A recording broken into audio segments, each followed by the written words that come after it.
Destination Sailing Channel is sponsored by Seawater Pro. If you are buying a watermaker, follow the link below and receive an additional set of filters with your purchase.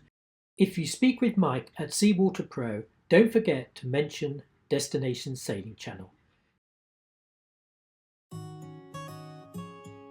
Hello and welcome to Destination Sailing Channel. I am Carla. And I am Simon. And we are from the YouTube sailing channel Sailing Ocean Fox.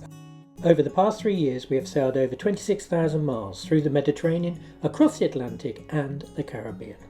In this series we will be looking at some of our favorite islands, towns and keys we have visited during our adventure. This will give you a fresh insight into your next destination, what to expect on arrival, places to stay, things to do, and how to find those necessary provisions, from propane to bananas.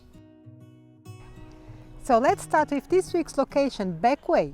Yeah, we last visited Bequia in the summer of 2019 while we were in the Caribbean. Bequia is located 10 nautical miles south of St. Vincent. Grenada is about 50 nautical miles passage. South Barbados is around 100 nautical miles to the east. The language is English, which is widely spoken. You'll probably find some Dutch and French thrown in with it. The courtesy flag is the St. Vincent national flag. Yes, the weather. So Bequia has a tropical climate, which means that the weather is consistently warm through the year. Maximum daily temperatures only vary by around 4 degrees from 29 to 33 degrees Celsius, with the hottest and wettest months falling in August and September. Yeah, we were there in around about May time and it was absolutely stunning. Yes. Just one thing to be careful of, it is inside the hurricane belt from June to November, so you do need to be a little bit careful. Yeah. Interesting facts about Bequia. Well, they are an ex-British island and they actually drive on the left, so the steering wheel is on the right. So when you're crossing the road, you need to make sure you look right first of all. So the island is smaller than London Heathrow Airport, but is home to 5,200 people. The currency is the Eastern Caribbean dollar, which is around about 3 of those to the US dollar, together with some of the other islands in the area like Grenada and Antigua. Yes, so time zone is UTC -4.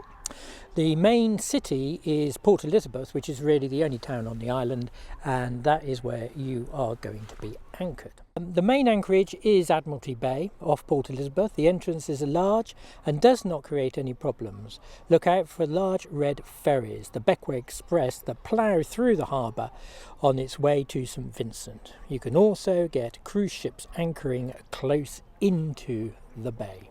Yes, so voyage is Region B, so the green square top buoys will be on the left as you enter from the ocean. Check-in is opposite the port ferry in the white building. Customs and immigration are in the same building. They will charge you extra if you rock up on the weekend, so what I suggest you drop the hook, leave the yellow flag up and check in on Monday morning. Yes, we were charged extra. We were charged extra. That was a bit of a mistake, really. Yes. Yeah. So private yachts are required to pay a cruise tax to customs of 5 Caribbean dollar per person per day, up to a maximum of 7 days. In example, 35 Caribbean dollars per person in total. Yeah, it actually does add up if you've got a boat full of people. Yeah. The payment of the tax permits you to stay in the area, in the Grenadines as a whole, but if you do leave the Grenadines, you will have to pay again when you re-enter. Yeah. So healthcare, there is a small clinic with a resident doctor on the island and a maternity ward. For a hospital, you would have to go to St. Vincent. Dinghy docks. There is a welcoming dinghy dock just off Port Elizabeth there in the main town, and everybody is welcome to go there and use it. Also, Budget Marine have a dinghy dock, and also you can use the beach if you are anchored further out and then walk along the cliffs, or on the left hand side of the yacht club there's another little pier that sticks out which you can use if you're going to that part of town. They are very relaxed about the Yeah, dinghies, they aren't are they? actually, They yeah. let you pretty much stay Yeah. anywhere. Yeah, So- nobody tells you off. I think the reason is that they rely on the yachts for a lot of trade, Yeah. and consequently, they really are actually very well geared up for them. Yeah, some restaurants they have their own pier, but they just Yeah. let you dinghy there Yeah. and don't worry about it. Yes. So marinas, there is not really a marina there. There are a few dockside berths at the yacht club Bequia. Yeah, anchorages. Really, this is a place where you anchor. Admiralty Bay, that is the main bay at Port Elizabeth. That's the main anchorage, and it does get pretty full actually during the season. It does have very good holding. Be careful not to anchor in the fairway to the ferry terminal. We anchored off the beach at Princess Margaret Bay and was quite blowy, so it was great for the wind generator. There is also a beach at Lower Bay which you could anchor off. And if the weather is kind, you could also anchor in the Friendships Bay on the windward side of the island. Yeah, you've got to kind of tuck yourself into that one because the trade winds do blow in there, but there is a little bit around the corner there, which is actually quite good. And there's also a possibility of anchoring on the backside of Petite Nevis, which is an island just off the coast. So Phil, at the filling station in town, you will have to use jerry cans to take back to your boat, or Caribbean Diesel Port Elizabeth will deliver to your boat. Call them on VHF 68, channel 68. They are quite good taking things to your boat there. They are actually, well, that's like the water as well. That, yes. You could call Daffodil Marine on channel 67, and he'll come out with those massive 1,000 litre water tanks, and he'll pump it into your boat into your tanks, and he's got a meter, so he's really pretty good. It could be good actually. Propane is available. There's a little, when you go to the main D&D dock in town, if you just cross the road, which is only like 50 yards away, there's a little wooden cabin there, and the guy does sell propane in that cabin, which is good.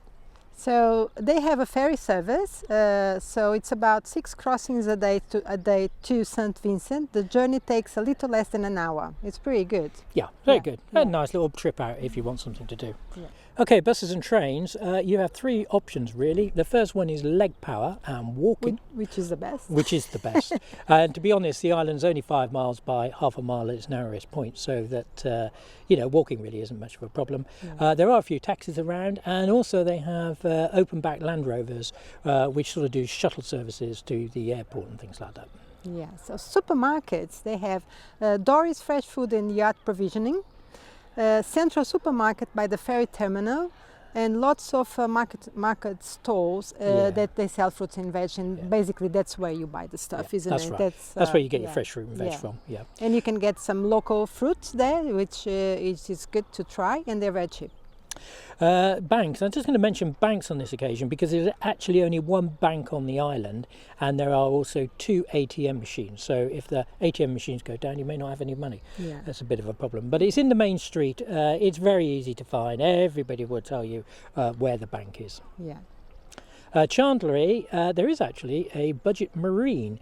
It's to the right hand side of the bay on your way down to St Margaret's Bay, and I always say this, but there's nothing budget about budget marine, really, is there? But I mean, if you're stuck, they do have a lot of stuff, and I dare say they could order stuff in for you. Yeah, they can organise stuff to bring it. Yes. So it may not be where you want to refit your whole boat out, but certainly they've got sometimes supplies. Emergencies happen, isn't it? Yeah, absolutely.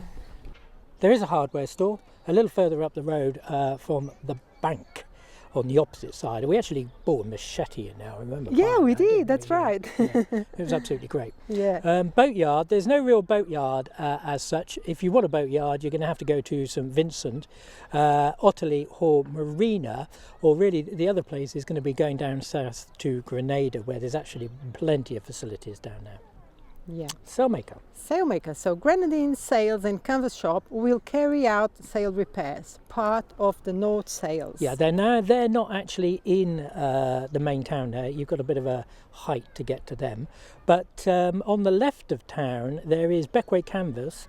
They'll repair cockpit cushions and awnings, anything like that. We actually had our cockpit cushions done we there. did, yes. She was very good. Yeah. They appear to be a little bit cheaper as well than the other sailmaker in town, which is Sails, Rigging and Canvas, which is Alick Sails, Port Elizabeth.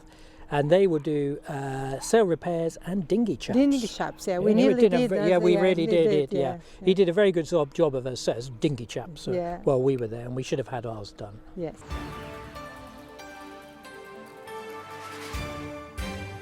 Destination Sailing Channel is sponsored by Seawater Pro. If you are buying a watermaker, follow the link below and receive an additional set of filters. If you speak with Mike at Seawater Pro, don't forget to mention Destination Sailing Channel. Check out our video when we installed our Seawater Pro watermaker. Things to do and see. Well, the first thing is Bequia is quite well known for its model boat building, and Sargent Brothers Model Boat Shop is probably the original one.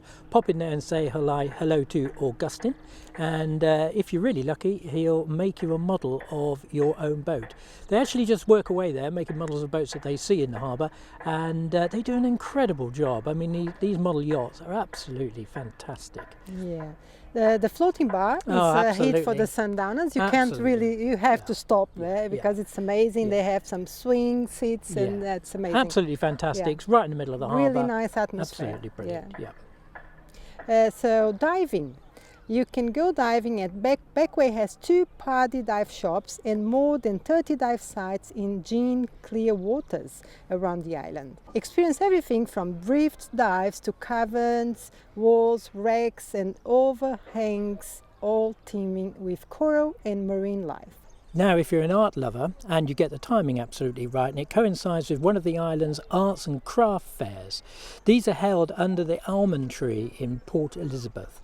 So you can take the ferry for a day trip to St. Vincent. They run Monday to Friday, 8 and 10 a.m., 1, 4 and 6 p.m. and weekends too. The cost is 45 Eastern Caribbean dollars return, and the trip takes a little under an hour. Okay, another thing to do is Bequia is a great place for a good stroll.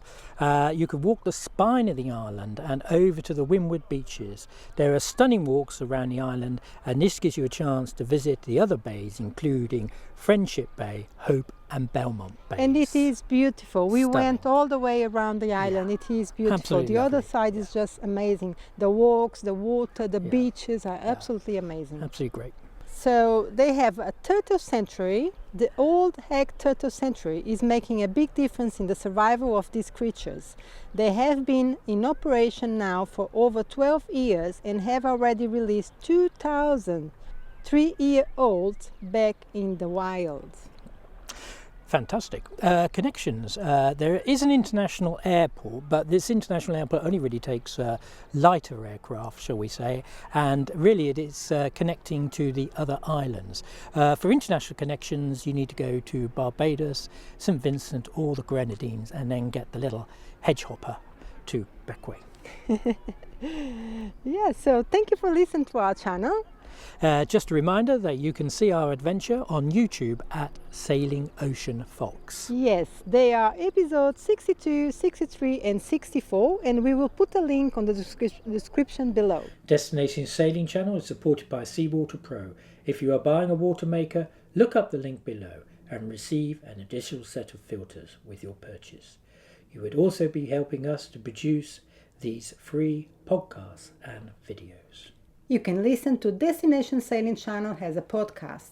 Just search for the channel on your preferred podcast platform. This is Simon and Carla from Sailing Ocean Fox on YouTube, Facebook, Instagram, Twitter and all the major podcast platforms. Until next week, fair winds wherever you are sailing.